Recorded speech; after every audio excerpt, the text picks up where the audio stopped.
Welcome today. We are taking a look at the syllabus for 1 Corinthians class. We hope that you'll have three distinct pieces of literature in front of you, pieces of paper, PDFs, whatever the case may be. First of all, you need the syllabus for 1 Corinthians to travel through this instructional video with me. Number two, you will need the reading schedule for 1 Corinthians. I'll be referring to that. And number three, you need the background information assignment that is connected to the book of 1 Corinthians. All three you should have in your possession and have them handy so that as we cover the information, you can look at it, look at the examples, and follow me along with the syllabus.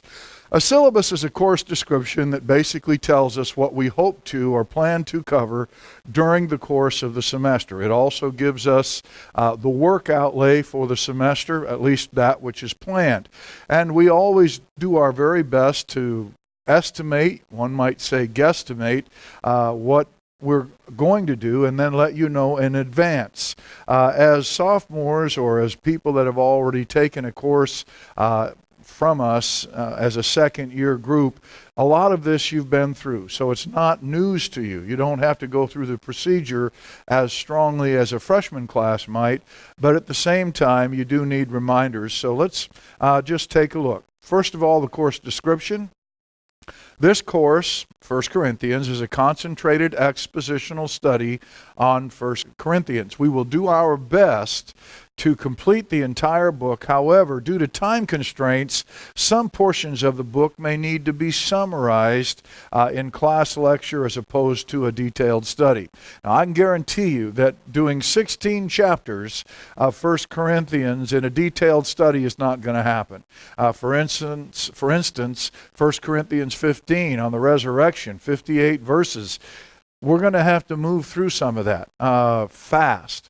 It'll be near the end of the semester when we get there. Along with chapter 16, some of the greetings and things like this, we'll try to move through fast. So while we will detail some of it, we aren't really going to be able to do anything but summarize other portions of it. And remember that any study of the book any study of a book of the Bible is incomplete. You're not going to be able to get the whole Bible in any one class, or a whole Bible book in any one class. It's an impossibility. But we should lay down the foundation for what is needful and what is basic for that book, so that you have a strong foundation upon which to build the rest of your study, the rest of your life, and even into eternity.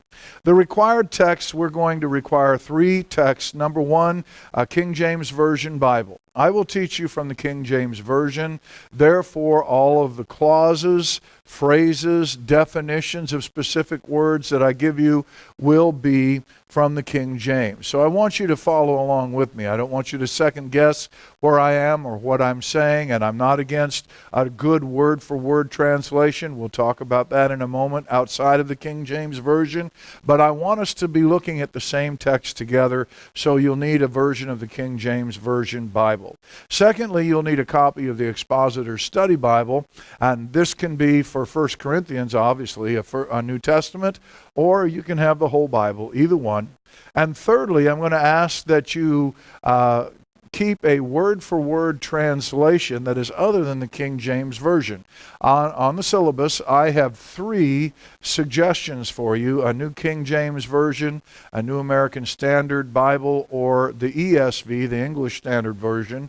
All of these are good word-for-word translations. If you want to use something in your assignments, and we'll talk about that as we go, other than those three word-for-word translations, you'll need to get an okay from me. Bring it to me and let's discuss what other translation you want to read. And it'll primarily just be in your reading assignment. In letter B under required text, we find 1 Corinthians, the Tyndale New Testament series, author Leon Morris. The Tyndale New Testament series is a great little commentary. It's concise. Its background information is searching and long. It does a great job in establishing the context for most books of the Bible. Its commentary is not elongated. It is, as I say, concise. In just a few sentences, you can read either a thought or a comment or an estimation or a definition given by the authors of this great little group of writings. And I feel that it is appropriate that you hear from a variety of sources. In this class, then, you would hear from Brother Swaggart in his commentary in the Expositor's Study Bible.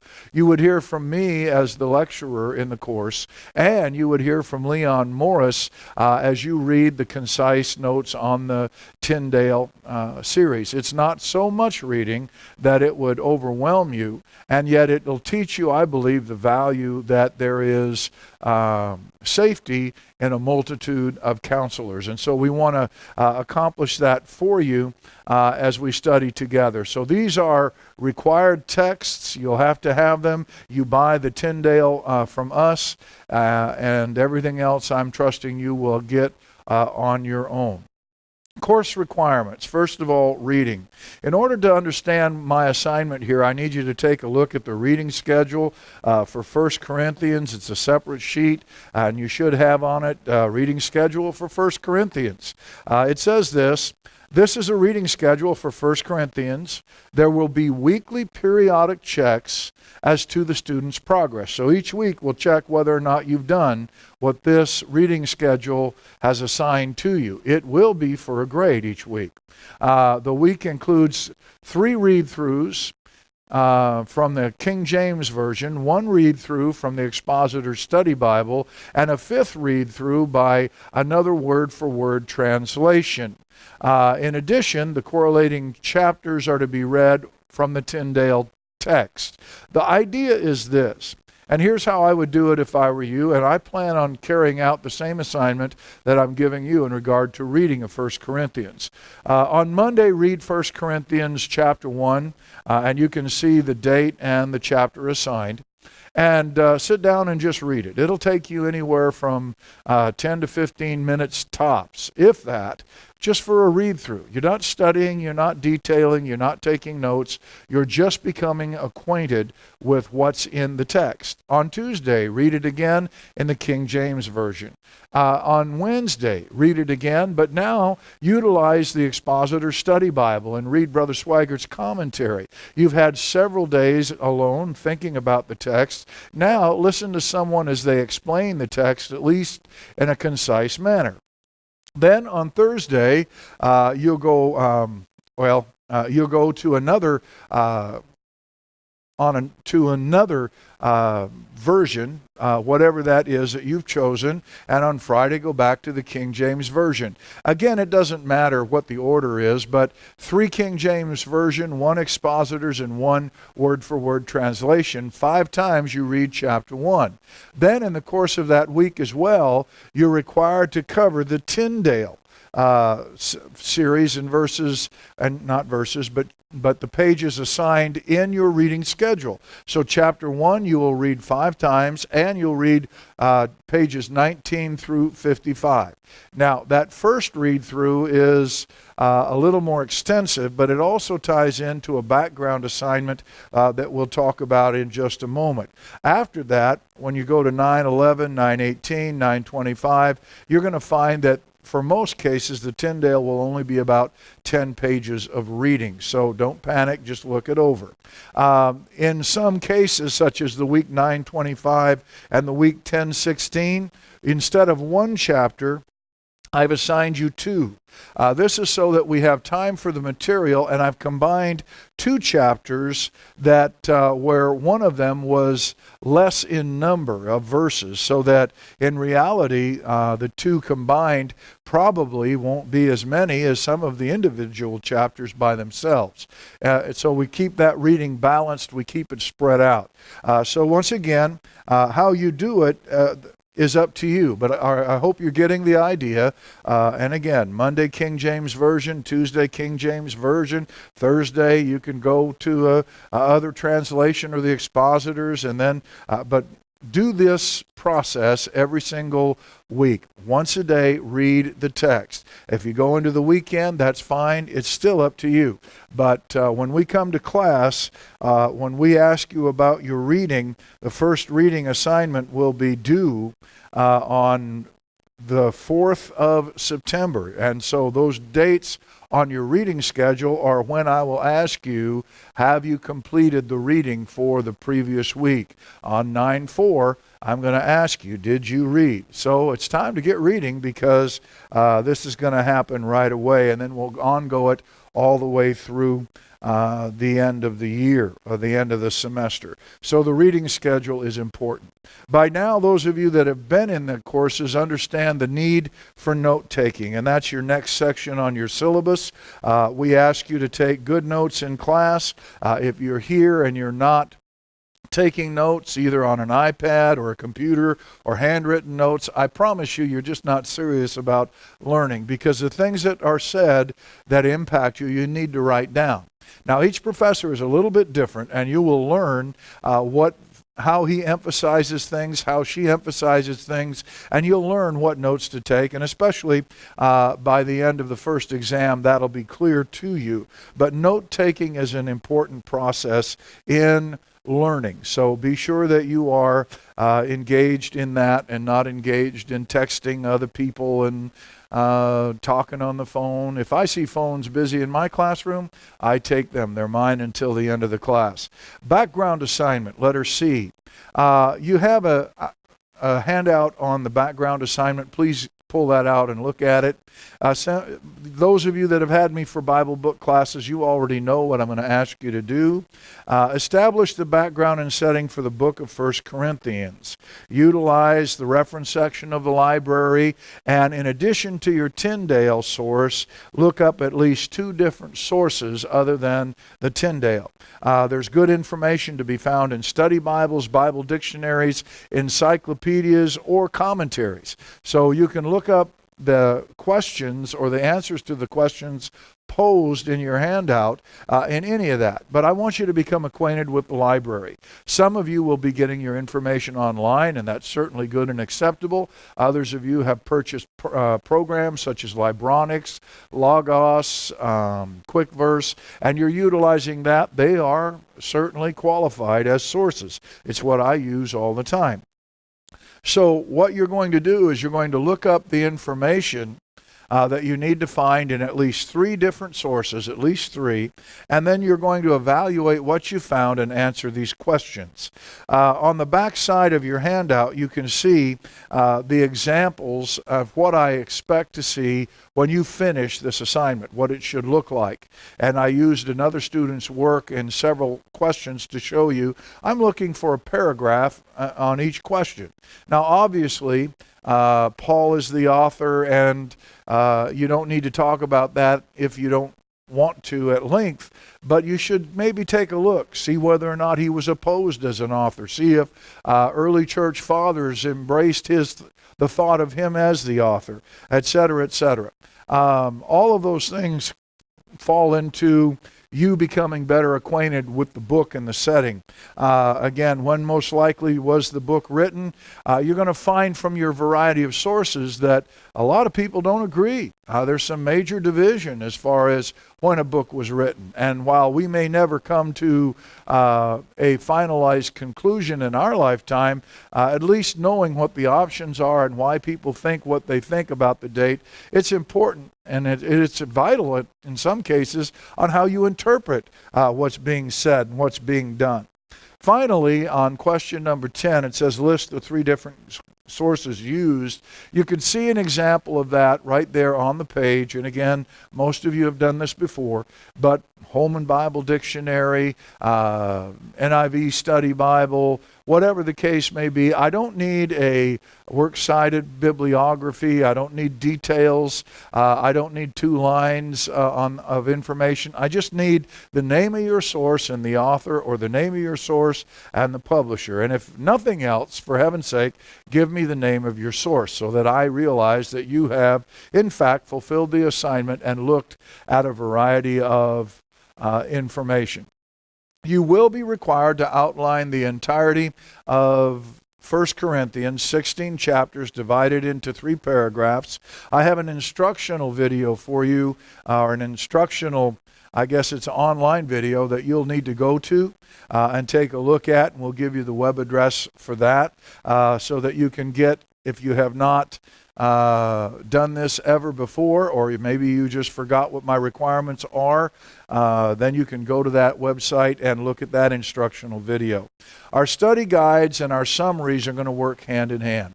What's going to happen is, because there's times when we have to summarize, move quickly through an arena of scriptures, that I'll ask you to summarize what we summarized. When we go details and there are certain things that I want you to know, I'll prepare study guides for you, and you will be working on those, probably some detailed, some summaries. Some chapters will have study guides for, others will have summaries. And as we move through it, we'll have to make that decision as we go. And so I haven't predetermined study guide versus summary. It'll be a week-by-week decision, but each week we should have a conclusion of a chapter, and we'll decide at that point whether it'll be a study guide, a handout that you have to fill in the answers to, or a summary, an arena where you talk about what we have studied. But in either way, you're going to be going back to your notes, looking at your notes, evaluating what you've learned, and commenting on it or defining things that have been clearly stated in lecture, and then we'll agree together on what is most important. Now, both the summaries and the study guides will be the foremost information source for your exams. We're scheduled now to have 3 exams in this class, and so the study guides and the summaries taken from your notes will be primary sources for studying for the exams. And if you know me, you know I don't try to trick you in your exams. I'll let you know everything that you need to know or can know about that exam before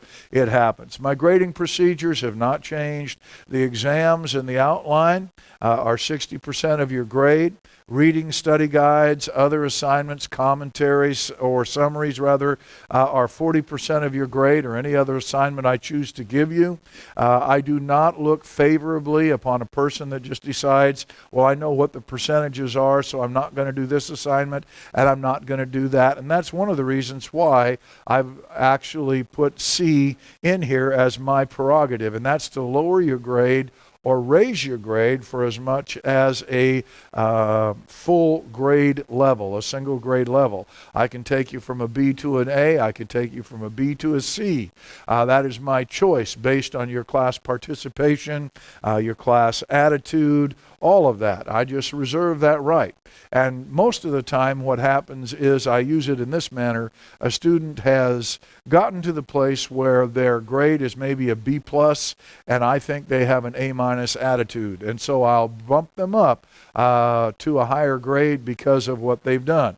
If a person is borderline and they really haven't paid attention, their work is not in as it ought to be, their attitude primarily and spirit isn't what they ought to be. Let's face it, not everybody's a straight A student. Some people are gaining the information and their spirit is good and their spirit is right. I can reward that. Or if your spirit is bad, if you've got a stinky spirit, I can remove some points for that too. So be good in class, absolutely. Student responsibility, most of you understand this already. Everything that I ask you to do will have a certain time frame, a date.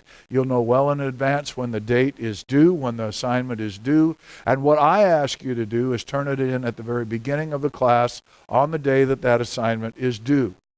After class has begun, your assignment, if it's not turned in, is late. And what I do is I subtract 10 points automatically for anything that's turned in to me late. Now, the other side of that, which is a positive, I understand that sometimes life just throws you a curve and you can't get everything in that you wanted to. And so we allow you a whole week, 7 days, to get that assignment in, even if it's late. So if you don't have it at the beginning of class, don't panic and try to give it to me that day.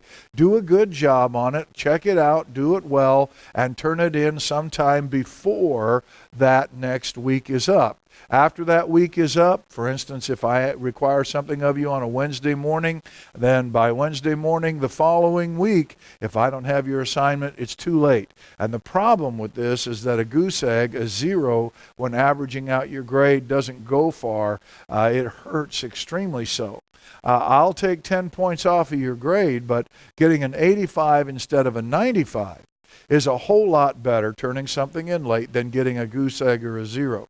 So we'll expect that you'll do the work. Again, I do not look favorably upon someone who says, well, my grade's high enough, I don't have to do a certain assignment. That doesn't fly in this class, and it doesn't cause you to learn what you came here to learn. We're here to learn the Bible. We're here to learn 1 Corinthians, and I think that working together, we've got all things in place to really have a great time and experience the moving of the Holy Spirit and learn together. So that's your covering of your syllabus for 1 Corinthians, and keep it in heart, keep it in mind. Don't panic. Take it a little bit at a time. Do a little bit every day, and you're going to come through just fine.